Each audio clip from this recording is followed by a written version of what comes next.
Welcome to the hashtag CNF podcast. I am your host, Brendan O'Mara, and today's guest is Sarah Einstein, author of the wonderful memoir, Mott, a memoir. In it, we talk about her really smart decision to really make this man, this sort of unrooted man that she knew from her time as a social worker, the central figure of her book versus having herself the true central figure. Really well done how she approached it, and it's just a really, really good book, published by University of Georgia Press. Beyond that, I think it's been about 3 months since I posted an episode, but that's kind of how it goes. These things, they just come up when they can, and we just gotta roll with it. Be sure, of course, to subscribe to the podcast. It's never going to be something that completely inundates your podcast feed. Kind of will show up when it does, when I can. If you have any inquiries or any other kind of questions, you can go to brendanomara.com or email me, brendan@brendanomara.com. Real creative there. So, in any case, we've got Sarah Einstein, and I hope you enjoy this one. So, be sure to give it a listen and share it with friends, and buy her book. It's a darn good one. Thank you. What was your favorite breakfast cereal growing up? Oh, this one's really easy. Count Chocula. Oh, nice. I'm always worried when I ask that question that someone's going to say like grape nuts or Wheaties, and at which point the conversation's over. Yeah, we actually weren't even supposed to have it, and my grandfather, who came to see us every morning before school, used to smuggle it into us, along with sugar donuts from the bakery. Wow.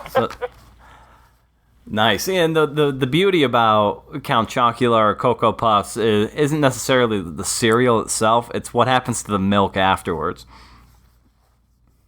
Absolutely.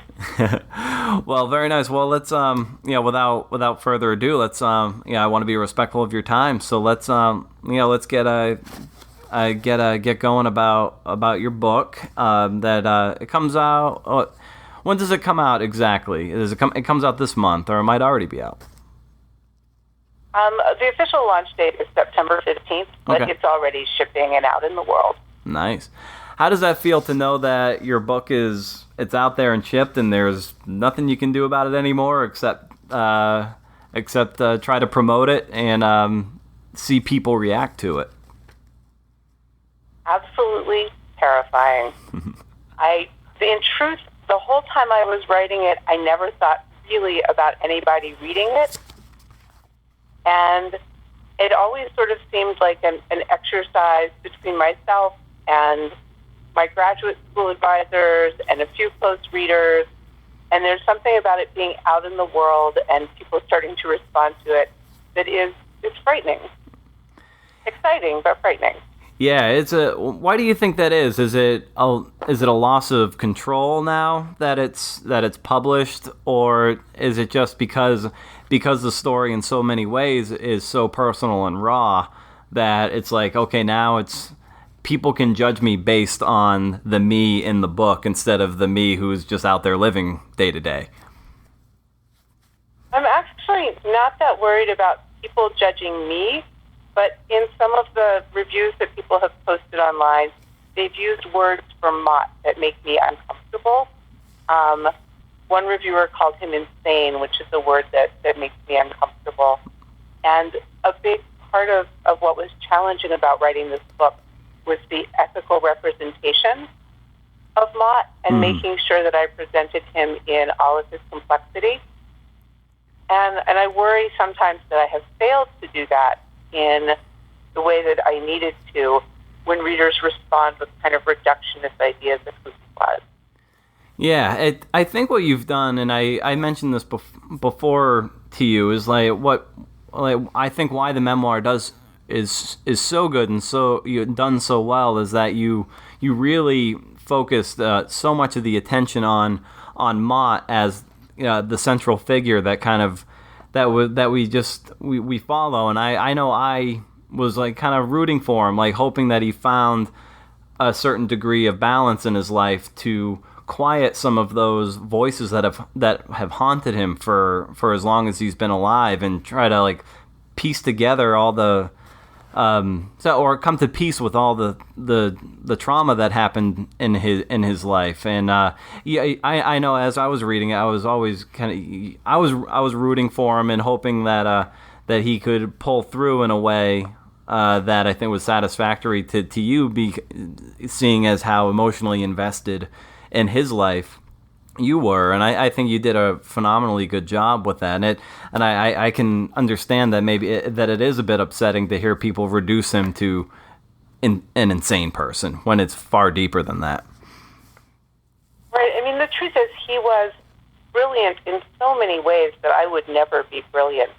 Part of what fascinated me about him was that he lived in a far more difficult world than most of us live in. And he came up with solutions to problems that would never have occurred to me. The fact that he was able to figure out that because Romania will provide, or at least at that time would provide, dental care to anybody, how to use his meager Social Security checks to fly to Romania to get his teeth fixed. Mm-hmm. When his teeth started to go bad, that astounded me. I'd have been a person who sat at home and complained about my teeth falling out of my head and didn't ever find a solution for that. That would have felt like an insoluble problem to me.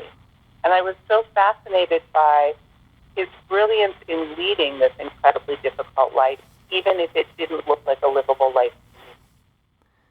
Yeah, he's incredibly resourceful in that sense. I think there's an exchange in the book too where, if you were willing to take about, 4 days to fly across the country, that you could just wait for these standby tickets at a discounted rate and kind of hopscotch your way across the country in such a way, if you had the time, as someone like Mott did, because he was sort of unconnected to a lot of the normal societal tropes, like your day-to-day jobs that most of us are tied to. But again, it really speaks to his resourcefulness, and I think that's something that you successfully illustrate throughout the whole book, and I think something that you truly admire about him. Absolutely. Things like the fact that, when I met him, he was 66, which means that he had never been in a setting where people used computers, but he taught himself how to use computers and the internet just at public libraries. I mean, that's really amazing. Mm-hmm. Yeah, because you just think about how just people of a certain age sometimes have a hard time grasping, smartphones and tablets. I know even I'm starting to. I have to ask my 8-year-old niece how to do certain things, and I imagine being someone who's 66 and nomadic and teaching himself how to use newer technologies without the grounding in education and whatnot that most of us take for granted. And here this guy he's able to just you get a sense that he could just find new and inspiring ways to create fire that we would never imagine. That's a great way to put it. I think he was always finding new and creative ways to create fire, because he always had to do things differently. His illness never let him stay in one place very long, and it overwrote everything with fear. So he always had to find new ways to go about something. And so how did you come to this story, and why did you feel compelled to write about it? Or at what point did you realize, I can't sit on the story any longer, and I need to make sense of this on the page and tell this great sort of buddy movie story between the two of you? So I keep having to confess this now that I'm talking about the book, which is that if you tell people you're going to go drive to Amarillo, Texas to visit your homeless friend in his homelessness, they kind of roll their eyes at you or say, oh no, we can't allow that. That's a terrible idea. If you add, so I can write a book, they think, oh, that's great. Would you like to borrow my tent? And the truth is, the out as a ruse. I never actually imagined that I would write this book. I never actually imagined that I could write any book. I tend to work mostly in short form, and the idea of a book-length work kind of terrified me. But because I had started writing, and because people, knew that I was writing and putting out short-form work, when I said, I'm just going to write a book about this, it suddenly made most of the objections to my trying to continue this friendship go away. And so I took a lot of careful notes, and I squirreled everything away, but I don't think I ever thought that the book would actually get written until after Mott had left. Mm-hmm. And then it was really the thing that filled up the space of missing him. It was a way that I could try to both honor the friendship, and although I realized I couldn't keep it alive, it wasn't to keep going once his delusion had made me a fearful person, and now I'm afraid I've just given away the end of the book. It was a way for me to keep engaged with that and figure out for myself why I had needed to do that and what was so important in my life about that friendship.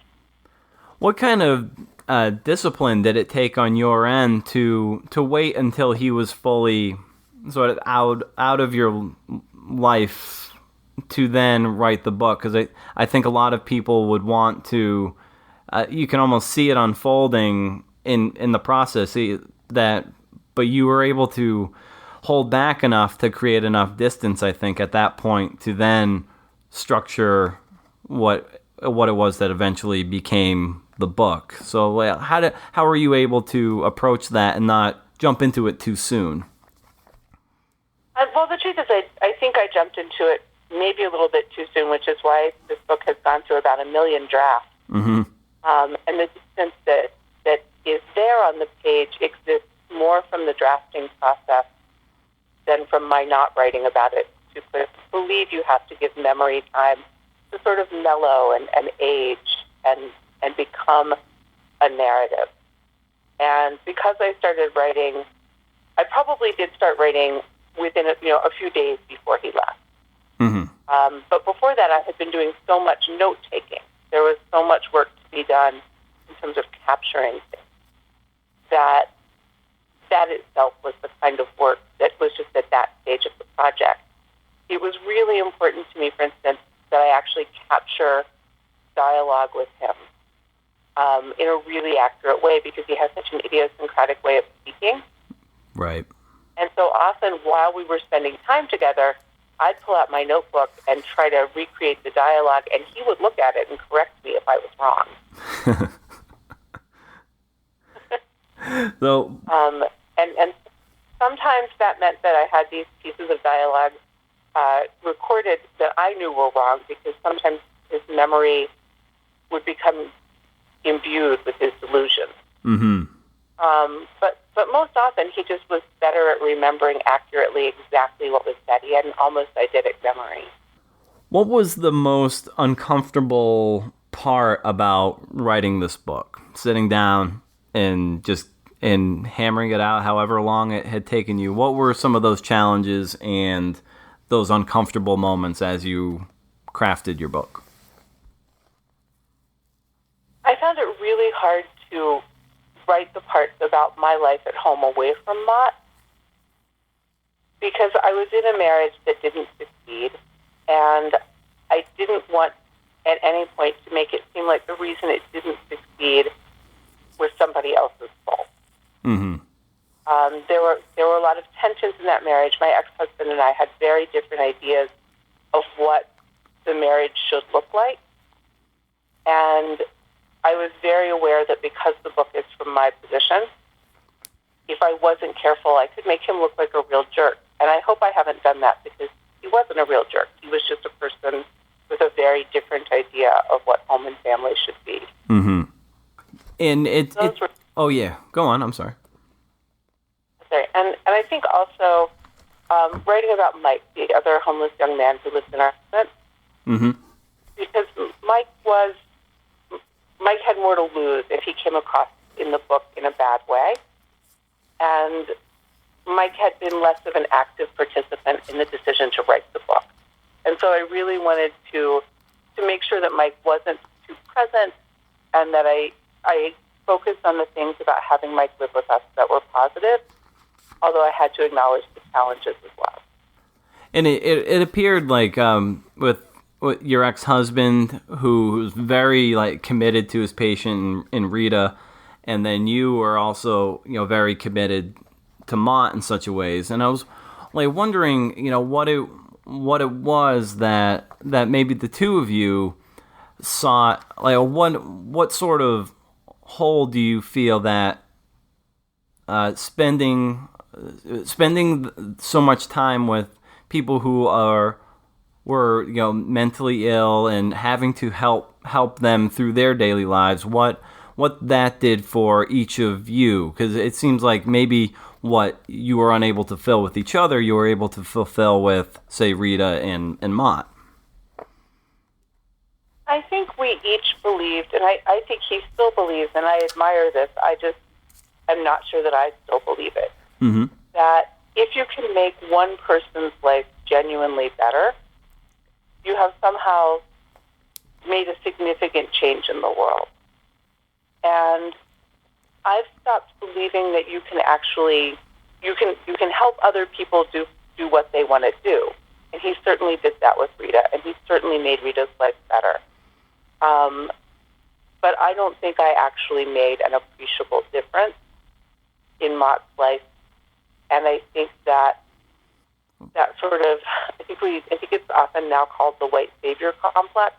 For me, what I really got out of the end of my friendship with Mott, because I want to be clear that what I got out of the friendship with Mott was friendship, mm-hmm. companionship, and joy, and all of that. But what I got out of the way that it ended was sort of an awareness of my own ridiculous and really banal sense that as a white middle-class woman, if I really put my mind to something, by gosh, I could fix the social ills of the world, that somehow I was sufficient to fix something as complicated and broken as the social system that was supposed to be there to support Mott and wasn't. And to understand that there's kind of this myth that we put out in the world that the way that we fix societal problems is through individual effort. And in fact, that energy is often better spent working towards policy change. Did you get a sense that, as you were trying to sort of like coach Mott through your friendship, to try to like sort of bring him down from his delusions and stuff? Did you feel like that it could have been his life got inadvertently sort of complicated, and that led to that might have led to a sense of like more tangled thoughts for him as he tried to like come to grips with a quote unquote more normal life? I always worried about that, and I always trusted in him because he was very articulate, and he understood that he was ill. He understood that his thinking was disordered. And he was pretty good at reporting to me and acknowledging in himself when that was better or worse. And so when he would tell me things like, having somebody to talk to helps, humor is good and helps him kind of get past fear, I trusted him in those things. And I think that's the only way to have a genuine friendship with somebody is to trust them in their self-reporting of their experience. And we talked together about the danger that trying to forge a friendship that went against his disordered thinking might be dangerous to him. And he felt that it was worth it to make the effort. So I kind of left whether or not things were okay in his hands. Yeah, and given his experience, he seemed like pretty forthcoming, and he understood when to shun and when to allow you in, and it's like he was almost like a good gauge of when he could use the help and when he just didn't care for it. And was that hard for you to be volleyed like a tennis ball back and forth between each of those states and not knowing which, maybe not being able to properly foresee which part of your friend you were going to encounter?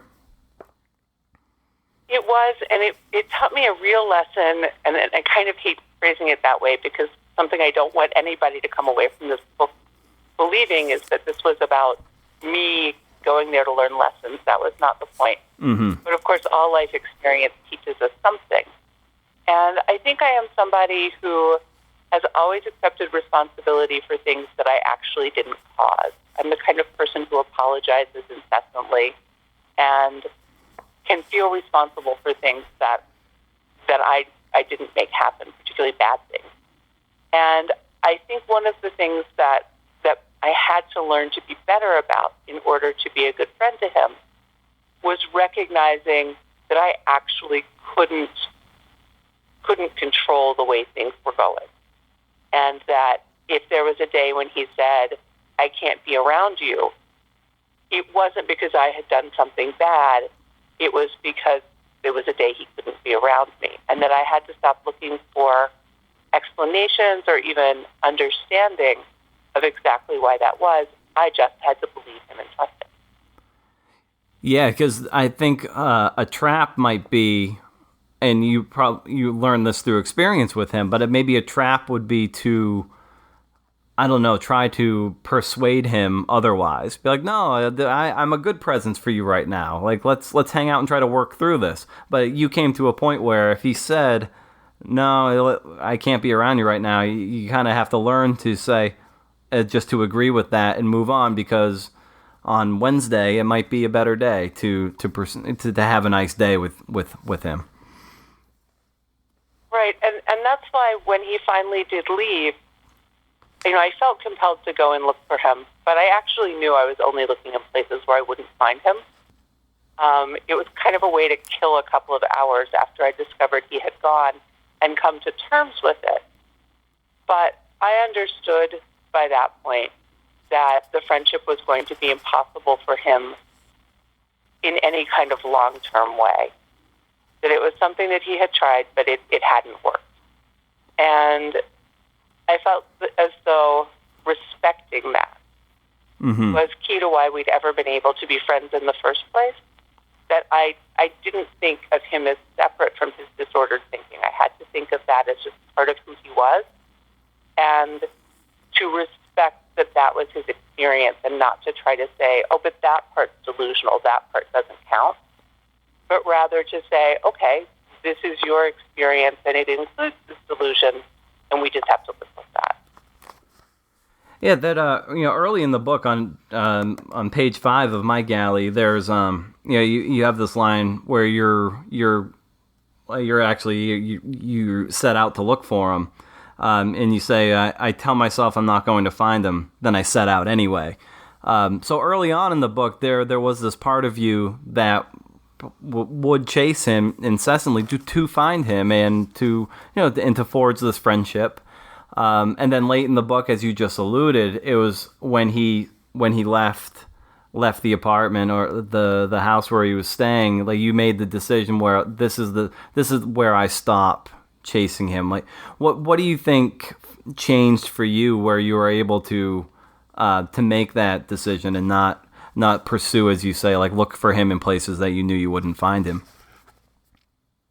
Well, one of the things is that the two situations seemed very different to me, because I knew he had intended at that early part of the book where he doesn't show up where he says he will. Mm-hmm. I actually knew he had intended to do that, and I knew that he was a person with enough nerve that he might have had a difficult time carrying that through, and that he had told me where I could find him by telling me that he was sleeping in the parking lot of the 4 area Walmart. Mm-hmm. And so it felt less like pursuing him and more like just going to see if he was where the other place he had said he might be. Whereas by the end of the book, it was clear that instead of telling me that he was trying to be there and be my friend, he had started telling me that it was time for him to stop trying, that now he was done with this. And he said it in very kind ways. There was no meanness. There was no anger. It was very full of disordered thinking, but it was also very clear. And again, I feel like this just comes back to accepting that disordered thinking was still his experience of the world. So before the book, obviously, you've got a very, very big investment in terms of emotions and time spent with Mott. Then he leaves, and you write the book, and however long it took you, you had the experience again from the construction of the book to kind of fill that sort of void left by him. You were, in a lot of ways, the book and the writing of the book, I imagine, kind of replaced his presence. And now that the book is done and you're talking about it, there's still kind of a revisitation for it.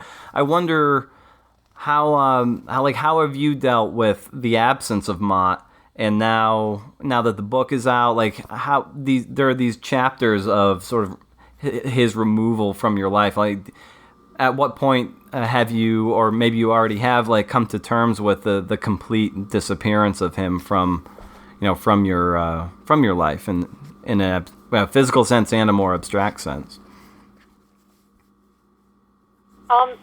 So it's definitely true that he left, in absence. The friendship, though, only lasted for a number of months.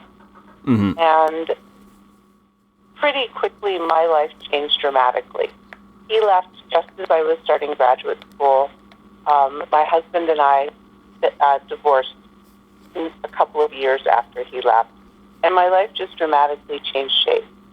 And so, while I will always really be glad that I had the time that I did have with Mott, I also recognize that lives change and move forward, and sometimes you can't always carry these friendships through all of those changes. And I'm not even sure it would have been possible without the delusion for us to have remained the kind of friends we were for this long. Mm-hmm. And I think there's a chapter in the book about the first man who I took into my home when I was in my 20s, a homeless man who was dying of cancer. And there came a point in that friendship, too, where in order to move on with my own life, I ended up leaving the house that I had shared with him and finding a way for him to be able to stay in it. When I sold the house, I made sure that the people who bought it gave him life estate in a little apartment that he lived in. But I think lives continue to move forward, and there's a level of sacrifice that I feel isn't appropriate in friendship, where you might say, well, I'm not going to let my life move forward in order to accommodate this. And these were never friendships that I felt carried greater responsibility than other friendships, if that makes sense. Mm-hmm. They were just shaped differently. And so while I miss Mott, it doesn't feel an empty place in my life without him. I just miss his conversation and his wit and his humor and his brilliance and his sometimes being able to make me see things in a new way for the better. Yeah. And I guess shifting gears a little bit, what was your routine when writing the book? And like, how did you approach the actual work of getting it done? So I had a copious notes, and I started out in the chapters pretty rapidly. I felt like in order to capture memory with any accuracy, the first thing I needed to do was kind of write through the whole thing. And that was a really ugly draft. That was bad. They always are. Yeah, I'm happy that the hard drive on the computer those pages were composed on has long since died. Yeah. Because they were a jumble. And then the work was to sit down and try to craft just this broken narrative filled with notes and with things from my notebook into some kind of coherent story. And I was very, very lucky. At the time that I started the book, I was getting my MS Uh-oh. Looks like we got disconnected there. Let's try again. Sorry about that. I'm not sure what happened. Oh, no worries. No worries at all. So yes, you were talking about you had gotten through your ugly first draft, and you were going through your notebooks and just reshaping what you had written. Yes, and I started my MFA as I was starting the book, and I was really lucky to study with Kevin Oderman, who just writes the most beautiful prose on the planet. And I had this story, but I had very few skills with getting sentences on the page. And I can't say enough what a great stroke of good luck it was to get to study with somebody who is so good at exactly the things that I was struggling with, which is how to make language into art. And so I had the best mentors possible. He was certainly not the only one. Sarah Pritchard was invaluable. Cynthia Moore has been invaluable. My workshop peers were invaluable. And I think I'm not sure that this could have been a book without the structure of graduate school to help get me through the process the first time. Now I'm scared because I'll have to go and do it without that next time. Yeah. Well, the truth is as someone else who went through an MFA program, and we share a colleague in Maggie Messett, that though you may no longer be enrolled in the program, you always have that community, which is sort of the long tail of having gone through the program. And I know through Goucher, there's a pretty good Facebook group that everyone shares a lot of work that they find from elsewhere, their own work, and it's just kind of this little hub. So yeah, like no longer in the workshop setting, but in a lot of ways you still have those connections where you can tap into that vein for some help or maybe some criticism and pointers. And I imagine if is this the MFA program you went to at Ohio University? No, I got my MFA from West Virginia University and my PhD from Ohio University. Okay. And now I'm a junior faculty member at the University of Tennessee at Chattanooga. Okay. Where I have fabulous colleagues and where I'm really hoping that same sort of nurturing that I got through my process is something that I will have an opportunity to give to our undergraduates and MA students. Having come through such an incredibly nurturing program, actually two incredibly nurturing programs, I'm really committed to the way in which writing programs can help young writers or new writers, because I was certainly not young when I went through my MFA program, learn the discipline of writing as well as the craft. So how do you reconcile teaching with the practice of writing? Do you find that it takes away or strengthens your writing, or like how do you find that balance between coaching and playing, if that makes any sense?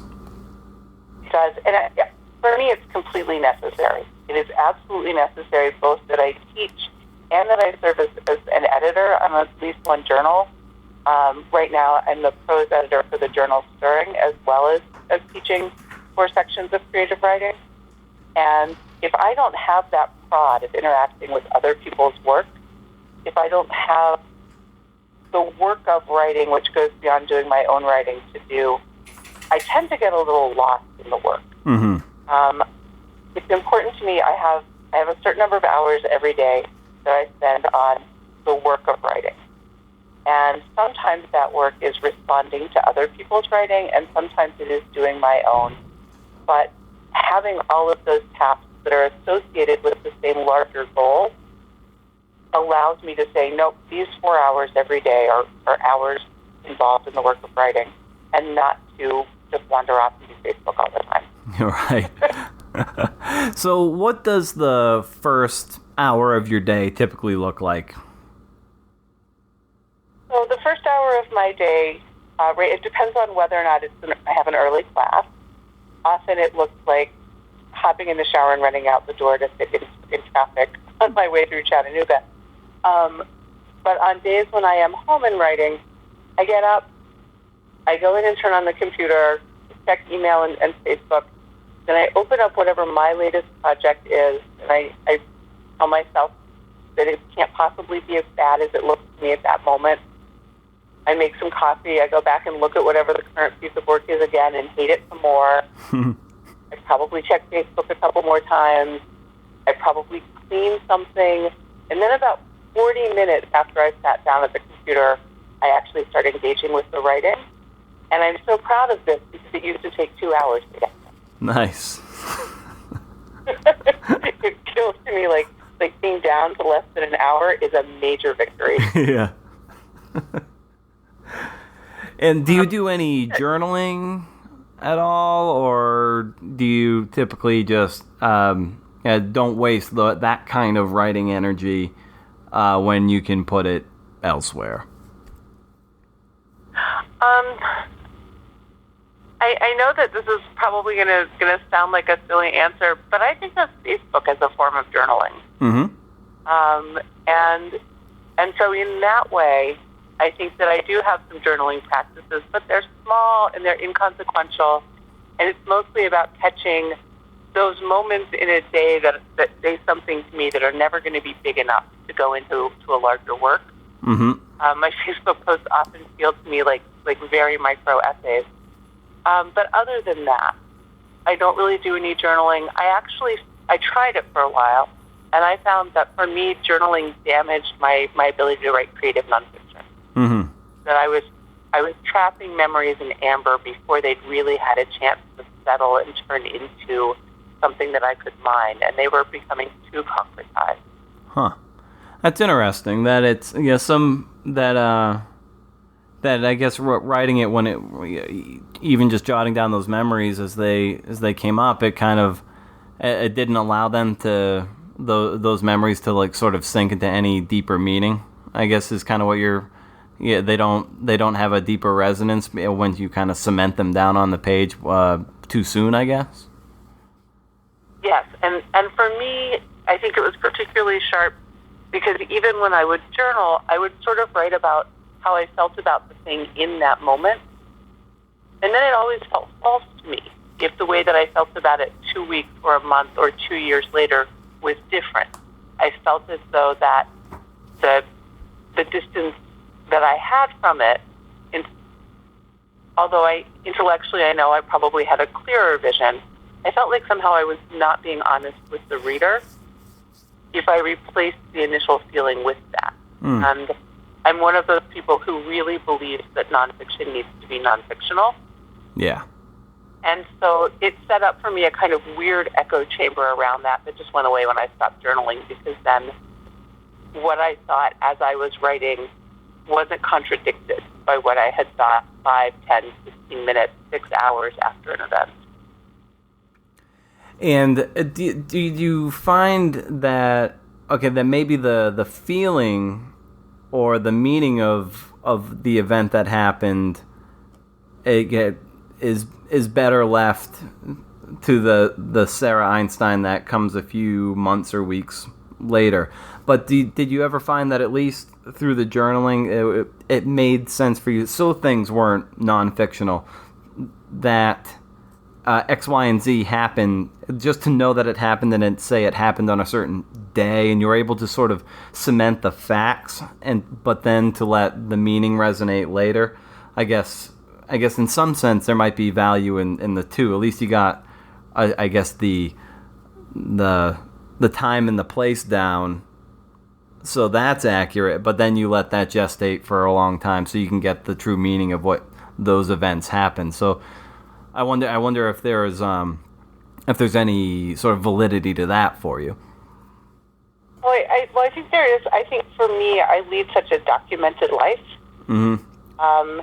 If anything of note happens, chances are good there's a flurry of emails around it and other things that kind of getting the facts down is something that I have access to by going back into my correspondence and into my calendars. and that sort of thing. I'm a big person for calendars. I have a terrible memory. Yeah. So I have all of these other artifacts, and one of the things about those artifacts is I'm not processing the events as a writer. That's where they're just being recorded. And I think that is really important. And I'm happy that for myself that the way in which that gets captured doesn't engage my writer brain. It just engages my sort of planner brain and my reporter brain. Yeah. And what other artistic genres, media, do you draw inspiration from? I am absolutely somebody who finds all kinds of art fascinating and inspiring. I feel really lucky now to live in a city with some wonderful art museums and a big art community. My husband does a lot of visual art, and I find a lot of inspiration in just the creativity of other people. I am particularly drawn, although I have no talent for it, to photography and the way in which photography is very much like creative nonfiction, in that what is there is indeed there, but then there's the act of composition and arrangement and angle that is the thing that the artist brings to the photograph. Yeah, it's that artist's sensibility, that it's something filtered through their sensibility, and thus it makes it truly theirs. So it's I think there's it's like no two people will sort of write the same game story they'll watch the same baseball game or whatever, but you'll often get two different stories. So it's in a lot of ways that's kind of what you're referring to with the photographs. Exactly, and I feel like creative nonfiction functions in the same way. Here are the things that happened in this piece are true and really happened, but you're only getting them through the lens of how the author sees it, and also what the author has decided is important, where the author focuses. And so photography for me is a great way to think about, particularly the essay. Also, I love the artistry of cooking, but that's just because cooking is fun. Yeah. And what? We've also just moved to a city full of great chefs, and it's actually really. I love ephemeral art. I mean, I say that like I love cooking because it's fun to eat, and it is.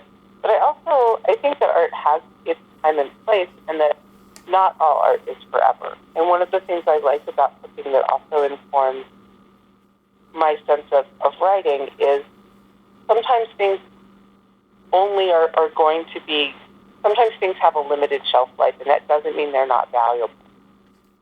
And I feel like a lot of my writing is very much of a place and time, and that thinking about other forms of ephemeral art, gardening, where the garden dies back down, cooking, things like that, is really useful when thinking about what you want from a particular piece. And if you had to name 5 of your favorite books, what would they be? Okay, I love this question. So the first 2 would be by Abigail Thomas, Safekeeping and Three Dog Night, which just blew the world up in terms of what I thought could be done with creative nonfiction for me. Mm-hmm. And I would say have almost everything to do with not just how I write, but with why I'm even able to write at all. And the same thing would be true in a different way for Dorothy Allison's 2 or 3 Things I Know for Sure, in which the radical level of honesty and disclosure changed what I understood I could do on the page, and how I could create myself in a way that felt honest and ethical to me, rather than creating myself as sort of the central heroine in my own life story, which always feels kind of gross and unethical to me. Mm-hmm. So those 3. And then I've just finished, so these are also, of course, all going to be things that are kind of top of mind, but I just finished Maggie Nelson's Argonaut, and it has blown me away more than any book in the last 5 years. I think Argonaut is an incredibly seminal work in blending the memoir and the essay and kind of the intellectual work that goes into leading a life. I just thought that was fabulous. Mm-hmm. And then the last one is going to be just totally out of left field and ridiculous, but it is Jane Eyre. It's just the first book that I fell in love with enough to reread it over and over and over again. Yeah. And Jane Eyre is the book that in about third grade turned me into a person who has to count books as one of her primary relationships. Mm-hmm. It was the first time that I found a book that I just fell into and needed to go back and revisit the characters and felt I understood then what it meant to be a participatory reader. Mm-hmm. And so that book was really critical in starting me as a person who just loves the written word. Isn't that's just really, it's just really cool how sometimes a book or a movie or something can move you to such a place where it actually that totally rebooted and reconfigured your internal software. Like you got a new software update when you read that book, and then it's never been the same ever since.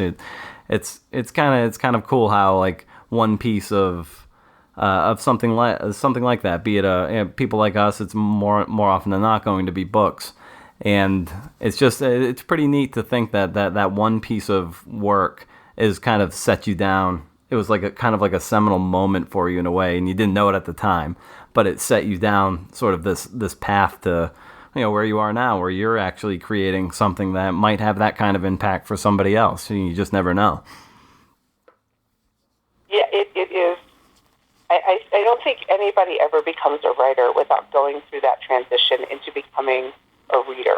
Mm-hmm. And I think being a reader is a real thing and a real skill, and it's more than just being someone who sometimes reads books. I think it has to do with our relationship to the world through the written word and through the page.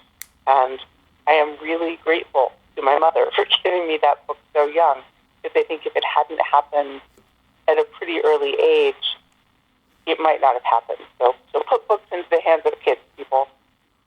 Yeah, I might hand that to my. How old were you when your mother gave you that book? I think I was 8 or 9. Yeah, and it's not really. It's certainly not a children's book, but I think there's a lot of value in giving children books that aren't children's books. It starts out when the main character is young enough, but that's okay, and she has dead parents, which every little girl for some reason needs in a book. Yeah. But it's a book that's part of what is so, to me, so intoxicating about reading is the way in which it challenges and stretches me. And it's certainly a book that will challenge and stretch a reader at that age. And I think reading a timeless book of that nature and then getting into it when you're younger is that it's always changing as you mature, and you just kind of pick out different things that you probably never noticed were there because you had a blind spot for it when you were 9, and then at 12, and then at 15, and then you start seeing things, and you're like, it almost evolves with you as you mature. Even though that thing is a purely static piece of work, it still somehow has a life of its own. It's kind of bizarre in a way. Absolutely. I think I can actually sort of trace my own maturation process by which character in the book I identified with, because I have reread it so often. Yeah. So as a kid, I identified with Jane and thought her story was very romantic. And then sort of in that awful, gothy, adolescent, dark period, I identified with Mrs. Rochester, the mad woman in the attic. And then finally, I think I sort of settled on being Grace Poole, who is the housekeeper who just keeps everything from falling apart. Mm-hmm. Well, that's great. Well, Sarah, I want to be respectful of your time, and I really appreciate you carving out a few minutes in the morning here to get this done. Your book, again, it's Mott, a memoir by University of Georgia Press. It's a wonderful, wonderful memoir, and I hope a lot of people go out there and scarf it up and buy it in droves and give it to friends, because it's a really great piece of work, and how you focus you tell your story, but you really hang the narrative on Mott, which I think was just a brilliant move, and it makes the book it makes it very, very powerful and just a compelling read, because you always want to know what's going to happen with Mott and in the relationship and the friendship that you guys have. So again, well done, and thanks for coming on the podcast. Well, thank you very much. I had a great time. Fantastic. All right, we'll be in touch, Sarah. Bye-bye. Take care. As we close out yet another successful, invigorating, enthralling episode of #CNF, I just throw out a call to action to give the podcast an old subscribe. And if you frequent the podcast, by all means, go to my website, brendanomeara.com, and subscribe to the email newsletter, which only comes out when I post something.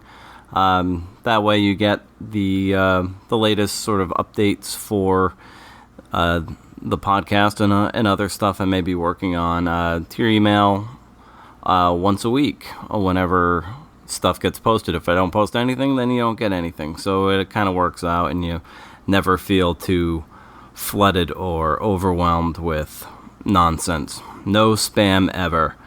NSE. So that's about it. Appreciate it. Thanks for listening. Take care.